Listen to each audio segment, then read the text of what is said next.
Hey guys, this is Blake ZD, and this is my hardcore Nuzlocke of Pokémon Sword. However, we will be playing a different kind of Nuzlocke. Think of it more of a softcore lovelock. Yeah, that sounds good. To put it simply, all of our encounters must be caught by our significant other or loved one on a different game, whether that be on the Switch, 3DS, Game Boy Advance, or Pokémon Go. Given all the setup required, we won't be playing on permadeath. However, because of this, we're not allowed to keep any of our Pokemon after the run is complete. Once finished, we have to give back all of the Pokemon to their original trainer, our significant other.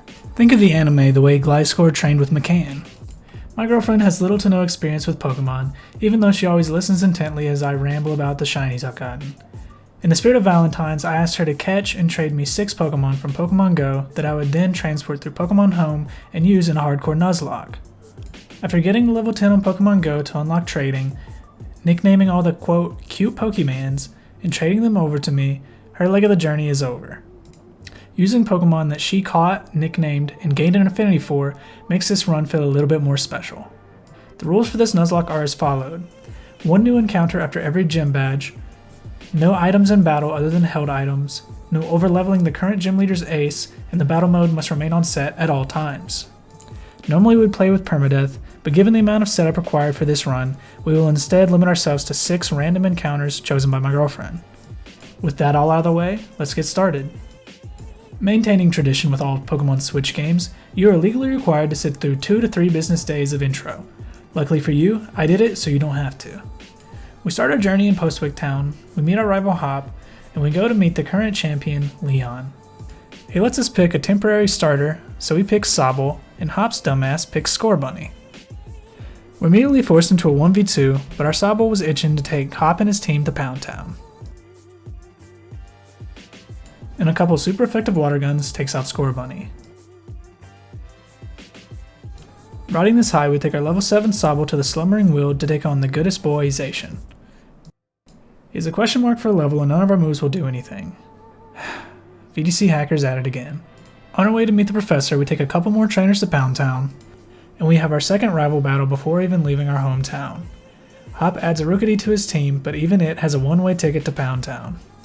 After witnessing feats of our legendary strength, the champion of the GALAR region endorses us for the Pokemon League. We receive a Dynamax band from Magnolia, and upon reaching the wild area, we receive the Pokemon box link from Sonia, officially starting our run. Our official starter is Valence the Bronzor. She said he reminded her of covalent bonds from chemistry class, hence the name. Valence has the heat-proof ability and a rash nature, plus special attack and minus special defense.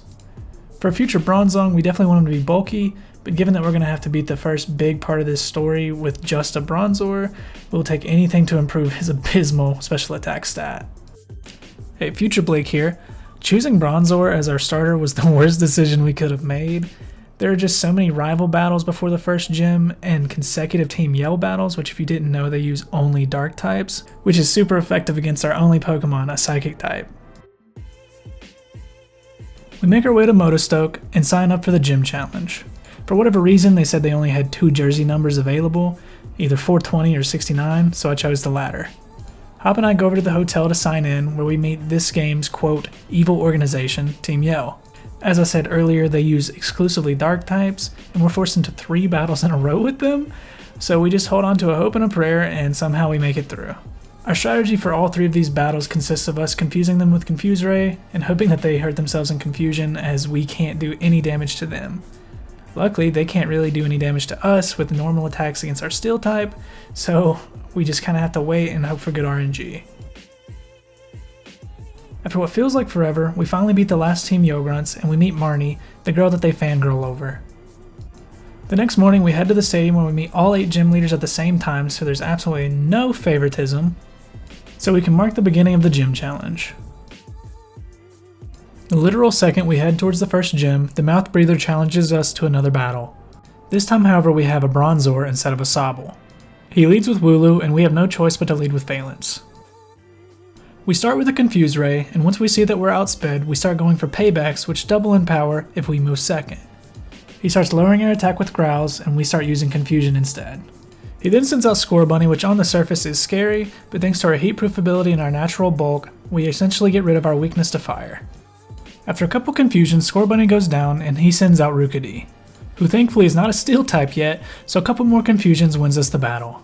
Right before the end of the Galar Mines, we run into our new rival, Bead. He uses psychic types, so our only good move, Confusion, can't really do anything. To make matters worse, he leads with a Solosis who knows Endeavor, which means unless we get some sort of cheeky crit, we will inevitably leave him in the red, proccing him to use Endeavor, dropping our HP to match his, completely ignoring our good defense stat and type. And then on top of that, we then have to kill 2 more even stronger psychic types. Needless to say, I wiped a couple times. For this battle to work, we just have to get lucky. And finally, we do. In complete 5-head fashion, I totally forgot that we originally had payback on Valence. I'd gotten rid of it for light screen in preparation for the next gym battle. So a quick trip back to the move relearner at the Pokemon Center, and we're ready to go. Unfortunately, we get a low roll on payback, leaving Solosis on 2 HP, it breaks through Confusion, and triggers our berry. One more payback takes it out. I would have really preferred to have been in a better position going into the second Mon, but as you can probably guess, we make it through anyway.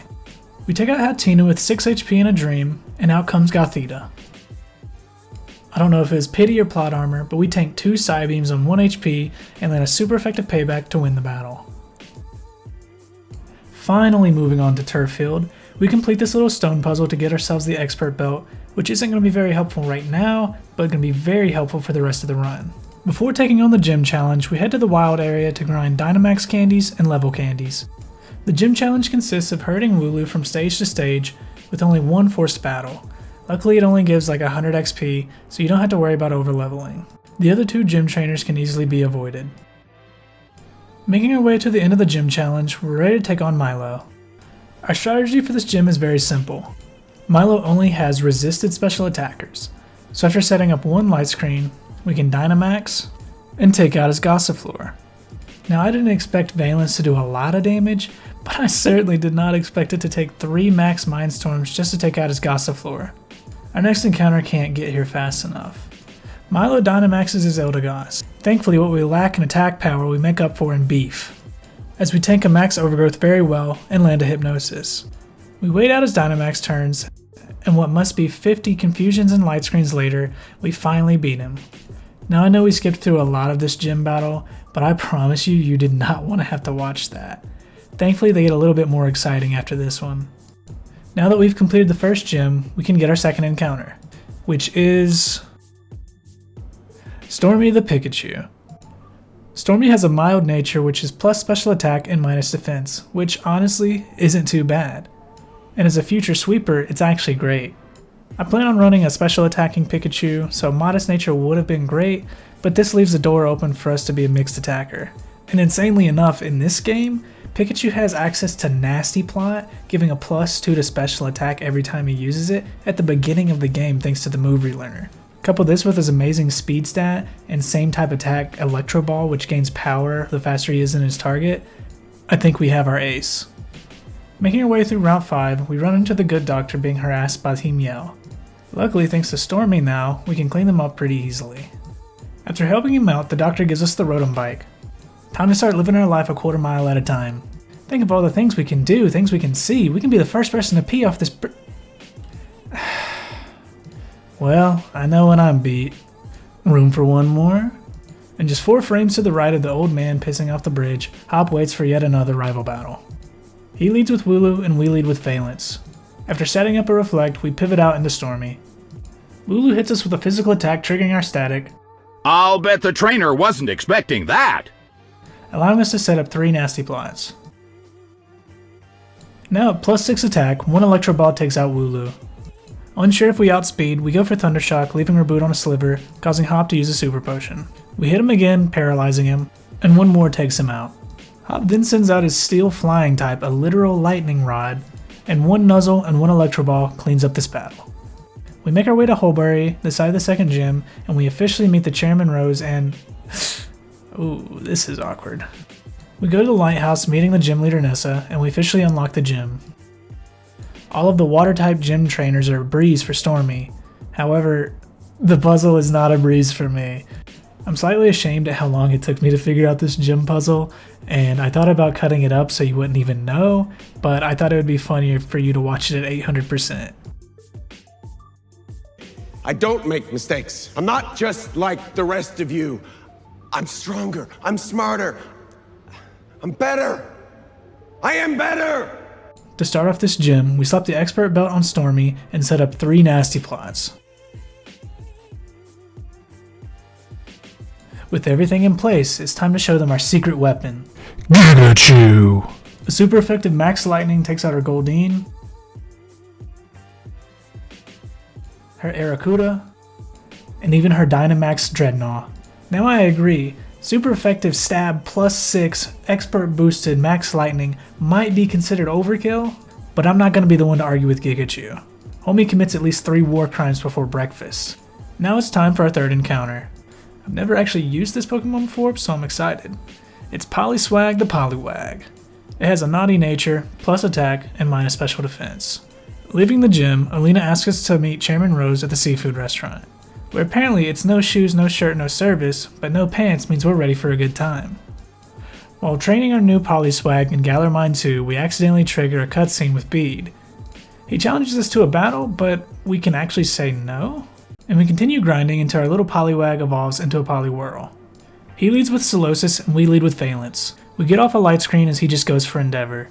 On the next turn we switch out into Poliwhirl, and a Mystic Water boosted Waterfall KOs. He then sends out Gothita, and 2 Waterfalls takes it out.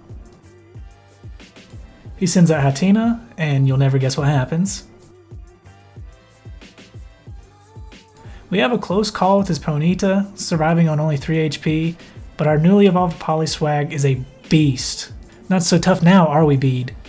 Progressing through the mines, we enter a double battle with Hop, and I've made a mistake. Can you spot it? In an effort to make Bede my we get dangerously close to the level cap. We're gonna have to figure a way around this. Leaving the mines, we get to see Daddy KABU scolding Team Yell, which means he'll now be back in Motostoke, ready to take on our gym challenge. Unfortunately, we have yet another forced battle before this gym challenge, so we go back to the wild area and pick up a Thunderstone. And we evolve Stormy into a Raichu. We need to keep Poliwag under the level cap before the gym challenge, and the only way we get that is if we use Stormy to sweep.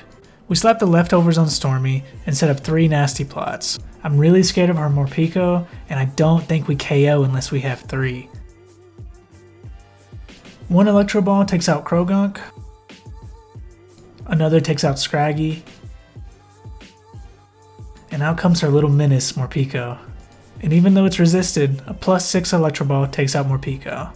Goes to show who the OG Electric Mouse is. Now that Stormy's over the level cap, we can't use him in the gym challenge or in the gym battle. I made sure not to use Valence either because we need at least 1 Pokemon to take on the gym challenge before we can take on the gym battle. The problem with this game is you have to do both in one go, and you can't switch out your Pokemon. Which means we have to be very shameful to get Poliwag into the gym battle without going over the level cap. Since we're not playing on permadeath, if we let a gym Pokemon take out Poliwag, he actually won't gain any experience from catching them. After clearing the gym challenge, we can revive Poliwag and take on KABU. I'm not happy I had to do this, but the level caps just gave us no choice. I thought it was my own hubris that was the problem, but as you're going to see in the rest of this run, we have so many problems trying to stay under the level cap. Any future Nuzlockes in this game, and we're definitely going to have to just invest in EVs and go into every gym battle underleveled. KABU actually has an extremely powerful team. 3 fully evolved powerful Pokemon, one of which is illegal by the way, so I don't really feel too bad about breaking the rules. We immediately Dynamax Poliwag. Wow, giant Pokemon sure do make this Coliseum look tiny. And go for Mystic Water boosted Max Geyser, which OHKOs Ninetales and sets up the rain. His Arcanine does intimidate us, which is a little scary, and thank God he missed the Will-O-Wisp. But thanks to the rain, we still OHKO. He sends out his Ace Centiskorch and Gigantamaxes. 1 Max Geyser doesn't quite take him out, but a final Waterfall does. And with that, we finish the first phase of the gym challenge. Following our victory, we get yet another encounter. Firelorn's the Purloin. I was actually there when she caught this one, and she said, Purloin. They might as well say p. Naturally, she nicknames it Fireloins. After our third gym badge, we now gain access to Hammerlocke. We run into Bede, the chairman, Olena, and RAIHAN, and do some vault nonsense, which explains the lore of this region or something, I don't know.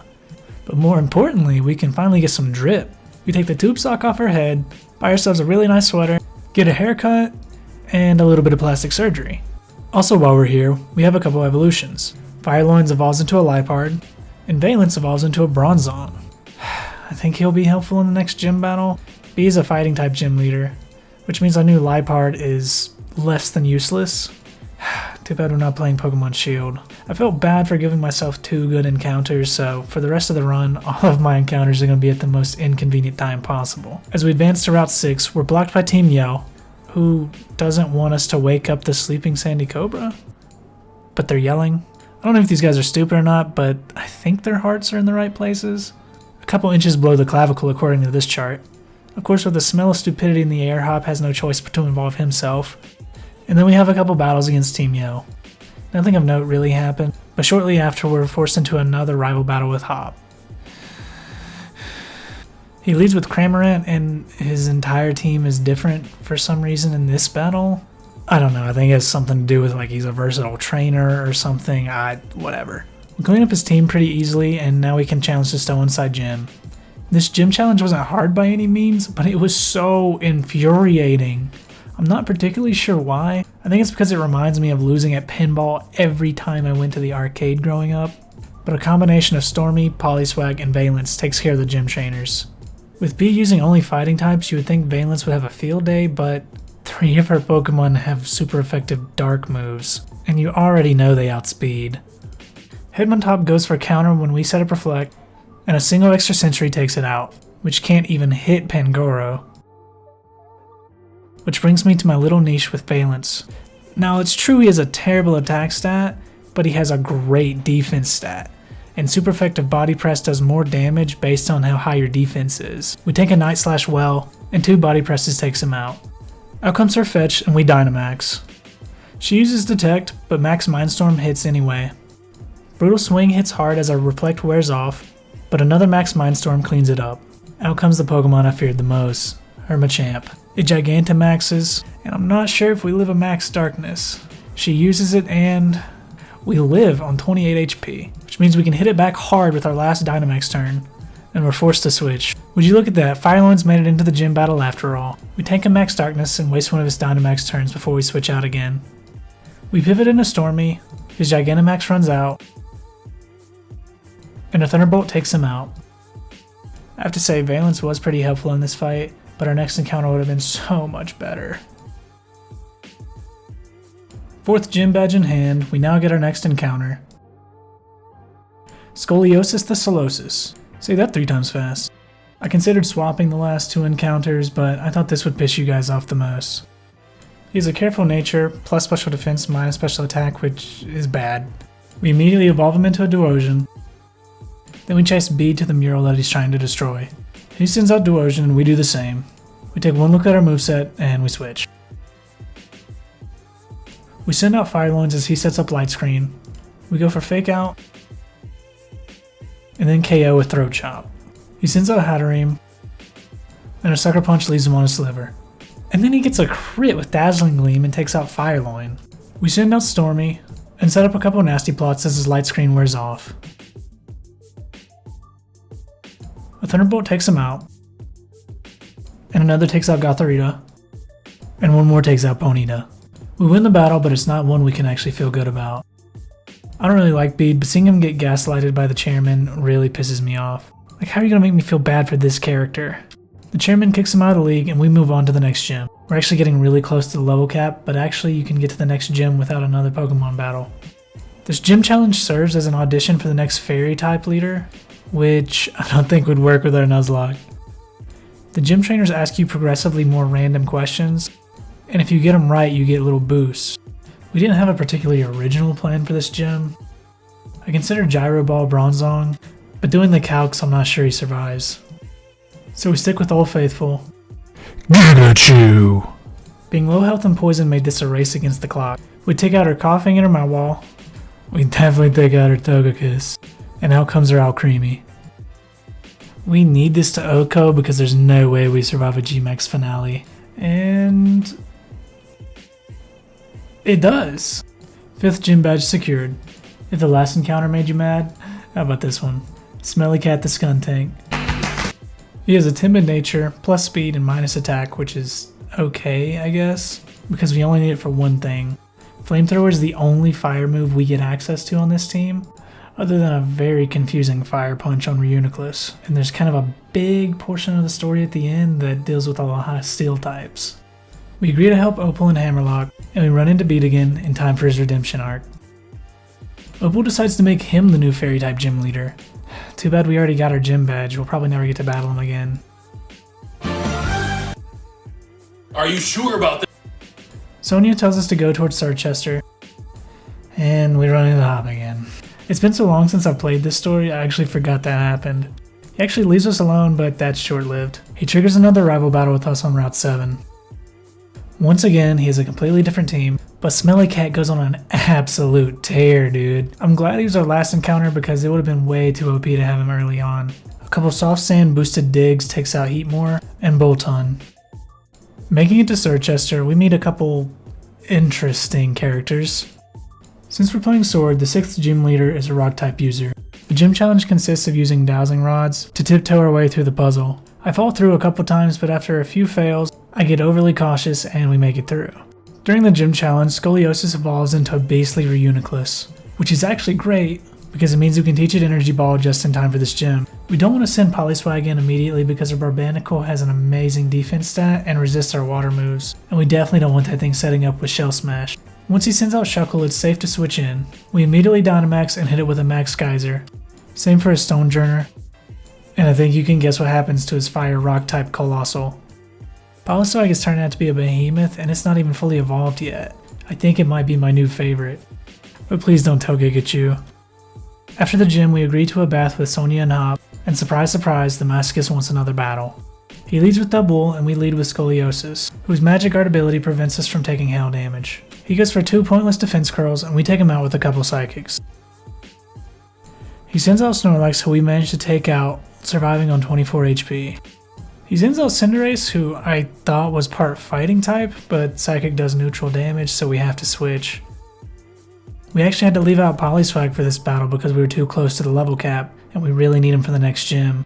There's no easy switches, so we sack Reuniclus, which I really feel bad about. But see, that's the thing with Nuzlocke, you develop a bond with these Pokemon. I promise it won't be in vain, Scoliosis.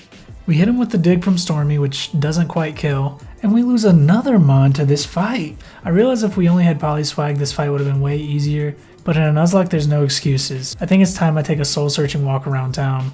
Smelly Cat's able to clean it up, and then also take out his Corviknight. Baneless takes out Panchurin and wins the battle. Stink, if you watched this far in the video, I'm sorry. I got lazy and slipped up. Further down the route, the doctor upgrades our bike to be able to ride on water. We use this to grab a Water Stone, finally evolving our Polyswag into a Poliwrath. We make it to Spikemouth only to see that it's locked. Marnie pulls us over to the other entrance, which I guess no one thought to check, but she challenges us to a Pokemon battle before we can get in. We send out our newly evolved Polyswag and go for a bulk up. The next turn we hit a vicious Brick Break, knocking out her Liepard. She sends out a Morpeko and hits a nasty Spark. Thanks to another bulk up, we can tank another one. And on the next turn we take her out with Brick Break. I don't want to talk about it. We send out Reuniclus and hit a quad effective Psychic to take him out. We switch into Liepard to get some chip damage with Fake Out, switch to Stormy and Thunderbolt leaving him on a sliver, Marnie heals, and then we go for quad effective Draining Kiss. And then one more takes him out. Let this serve as an example, never do key Nuzlocke battles when you're tired. The gym challenge consists of taking out Grunts 1, 2, 3, 4, 5, and 6. Pierce is a dark type gym leader, but for this gym battle there's no Dynamaxing. We send out Poliwrath, get intimidated, and start setting up bulk ups. We get off 3 after he sand attacks us twice, and a Brick Break takes him out. He sends out Malamar, whose Psycho Cut we have to be careful of, but after 2 Brick Breaks we take him out. He then sends out Obstagoon, we get Obstruct baited, and then we take him out. We have to be careful when he sends out Skuntank because it does have Sucker Punch and we're low health. We get him low and I think we probably could take him out, but after so many sloppy deaths, I'm not risking it. After our gym battle, reports of random Pokemon Dynamaxing starts flooding in. We run into Leon and he tells us to stay back so he can deal with it himself. We then run into Hop, who starts fanboying over his brother, which is actually pretty sweet. We run into the gang in Hammerlocke and discuss what's happening. Leon tells us he has it under control and that we should continue our gym challenge. We then head over to the stadium to take on the gym challenge. This consists of 3 double battles with trainers handpicked by RAIHAN. Yet again, level cap is an issue, but we managed to scrape through. RAIHAN's supposed to be a dragon type gym leader, but he's more of a sandstorm gym leader. We lead with Valence and Polyswag, setting up a Reflect with Valence, and start setting up bulk ups with Polyswag. We set up 3 and start going for liquidation. We Oko Gigalith, and Valence actually takes out Flygon. He sends out Duraludon and Sandacobra, and we finally Dynamax. I actually ran calcs on this one because I was a little worried, but 3 bulk ups and a Max Knuckle should take out Duraludon. And if it doesn't, Max Knuckle will give us another attack boost so we can take him out in the next turn, even if he heals. But it looks like we don't need another turn, which means we can finally take out his real ace. And with all that, 8 gym badges acquired. Time for us to challenge the Pokemon League. As we leave the stadium, we get to see Sonia being promoted to Professor. Then RAIHAN sees us off to Hammerlocke Station and concedes defeat to 2 10-year-olds. I've always thought that point of the stories was so ridiculous. Like, here you are, this career Pokemon trainer, and then I come in 2 hours into having the game and beat you? Grade A bruh moment. After taking on some Victory Road trainers, we'll make it to Winton, where we can make some final preparations before we begin the Champion League. We grab some useful TMs. We go spend all of our watts at the Digging Bros to get valuable items that we will sell, and then buy as many vitamins as we can. We level up all our Pokemon, but not quite to the level cap, because we have a lot of forced battles coming up. I know I'm dyslexic, but I know that looks like a certain word. You know the one. Moving on to the stadium, we begin our first battle in the Challenger Cup. We face Marnie in a mirror match, outspeed to lend the fake out, and get the KO with Silver Powder boosted U-turn, which also lets us pivot into another Pokemon. I completely forgot to heal before this battle, but we'll just say I'm BMing Marnie. Unfortunately, we guess wrong and the demon comes out, so we Dynamax early and land a super effective Max Knuckle for the KO. She then sends out Scrafty, who we hit with another Max Knuckle to take it out. If you didn't know, moves like Torment don't work on Dynamax Pokemon. She sends out Toxicroak, who triggers my War Flashback. They ask you how you are, you just have to say that you're fine when you're not really fine, but you just can't get into it because they would never. And we go full weeb mode.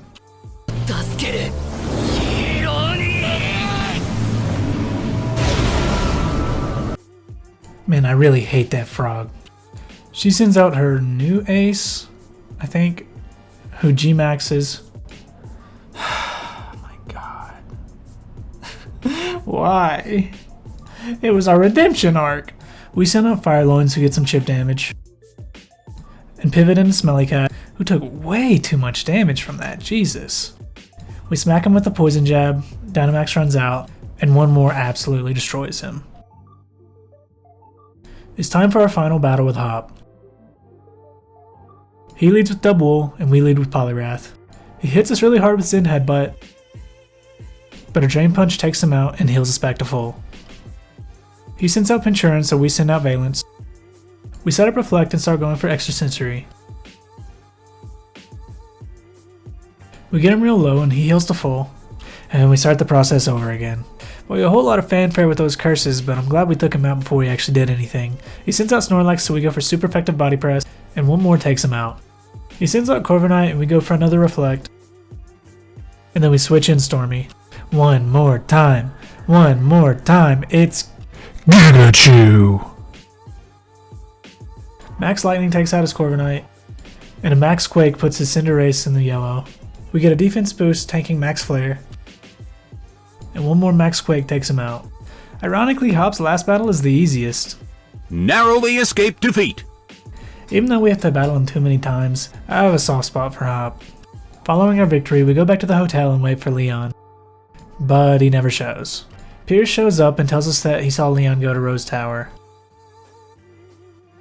What feels like some very unnecessary shenanigans and a really awkward pause in the story. We have to deal with Olena and her Macros Cosmos Grunts, who use exclusively Steel types. The Grunts aren't much of an issue, but we're getting really scared about the level cap.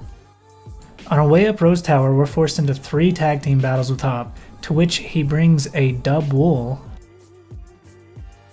and uses no other move than Body Slam. It was like 2 a.m. when I was recording this part, and I was just so ready to go to bed. And then second best over here does nothing but waste time. Throughout this entire Macros Cosmos plotline, we have to use only like 1 or 2 Pokemon at a time, just for the chance to be able to solo all the key battles we have coming up. Speaking of which, once we make it to the top of Rose Tower, we're forced into a battle with Olena. She leads with Frostlass and we lead with Scoliosis. She goes for Double Team and we go for Light Screen, and we switch into Stormy taking an Icy Wind, but she gets the speed drop. Nonetheless, we have no choice but to go for our Nasty Plot setup. But then she burns us, which means Hex is going to start doing a lot more damage. So we have to just start going for Thunderbolt. Of course, we missed the first one, but then the second one connects and takes her out. And then she sends out Milotic for some reason, who only goes for Aquamarine before we take her out. She has 3 Pokemon left, so we decide to go ahead and Dynamax. Don't worry, I'm not going to say it this time. Pikachu! And Max Lightning takes out her Salazzle. She sends out her that one, but even it suffers the same fate. Last up is her G-Max Garbodor, and Max Lightning takes that out too. Heading into the second half of the league, we're going to have to solo gym leaders with fully evolved teams. After our battle, we get this really weird cutscene with Leon and Rose, basically just warning us that Dynamaxing is an issue, but there's no reason for us to even worry about this as it has nothing to do with the plot of the story. Since Speed is a Fairy type leader now, Smelly Cat seems like the perfect choice. We didn't actually have Smelly Cat for the Opal battle, so this is a little taste of what that would have looked like. We get a crit with our Flamethrower taking Mawile out, and out comes Rapidash. We decide to Dynamax,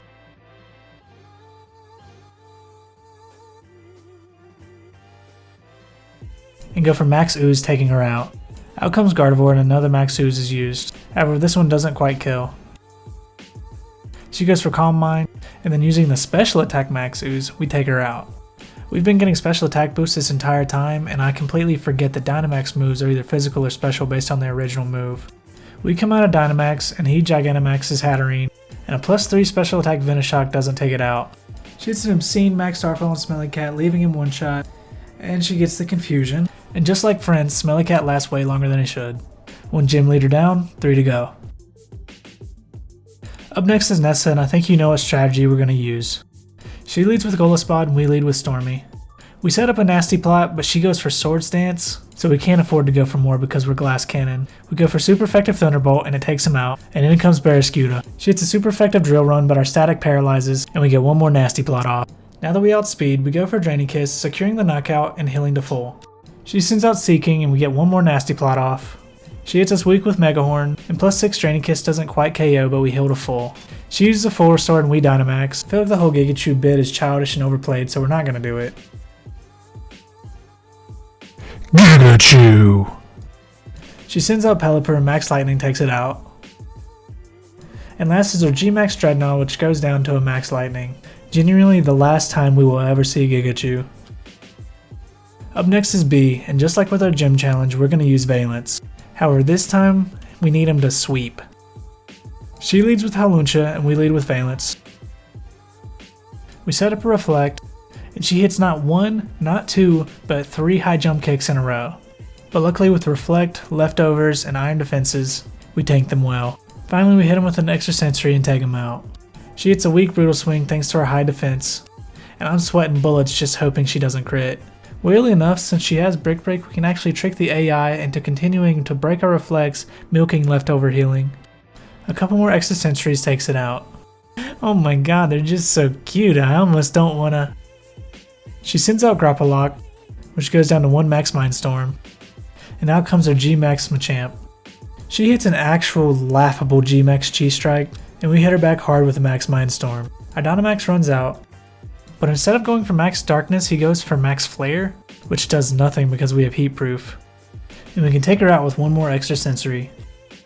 RAIHAN is the last battle at this level cap, which means we can use all 3 of our eligible Pokemon.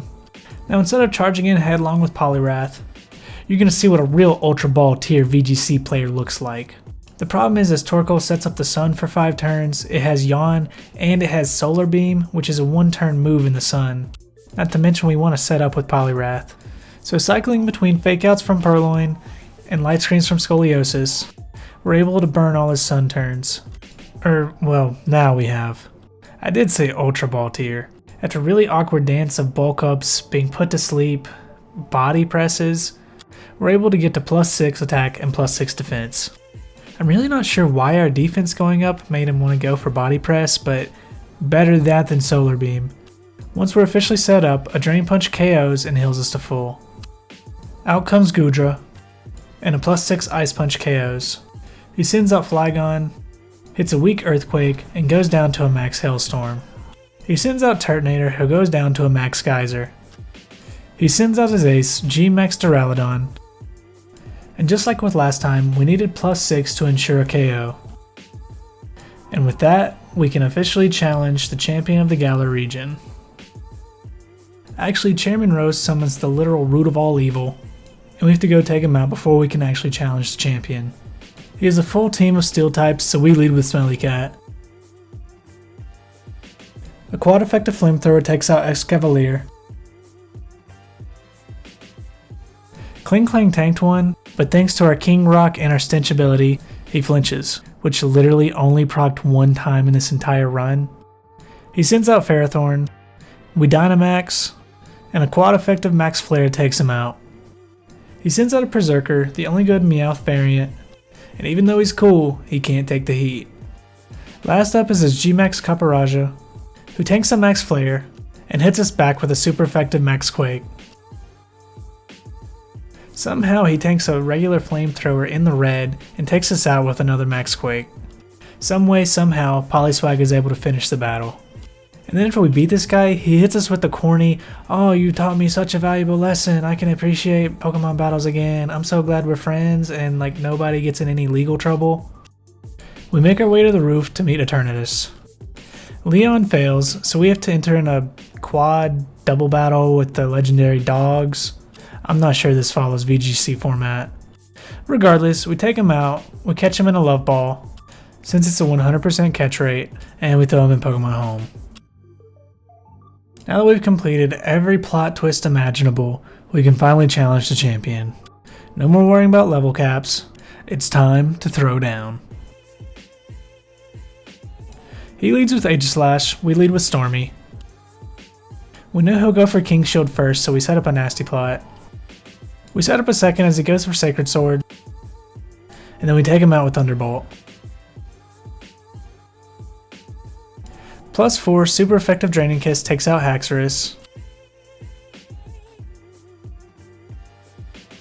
He sends out Rhyperior, and for truly the last time, Gigachu! We hit a max Starfall, which actually KOs. He sends out Rillaboom, and another max Starfall takes him out. He outspeeds with Shadow Ball, but another super effective Starfall takes out Dragapult. And in comes his ace. We lose our Dynamax. He decides to Gigantamax, and he hits a super effective max Rockfall, which doesn't kill? Oh my god! One final Gigachu sweep is the perfect way to end this run. Now, not having any kind of idea of what kind of encounters we would have made this an extra challenge, but I had a lot of fun doing this run. And as corny as it sounds, being able to take my girlfriend along with this journey made it feel a little extra special. Like I said, we won't be touching this team now that we finished the run. They'll be going into Pokemon Home for safekeeping, and if she maybe tries Pokemon Sword, I think she'll have a pretty good team. I have gotten her to play Pokemon Go, so I think this video might be the nudge we needed. Regardless, it was awesome to be able to combine two worlds that I love very much. Thank you so much for watching this video. If you made it this far, I assume you liked it. And if you did, please consider liking, subscribing, and maybe commenting down below what other runs you want to see me do. But yeah, once again, thank you. My name is Blake Ziti. I'll catch you in the next one.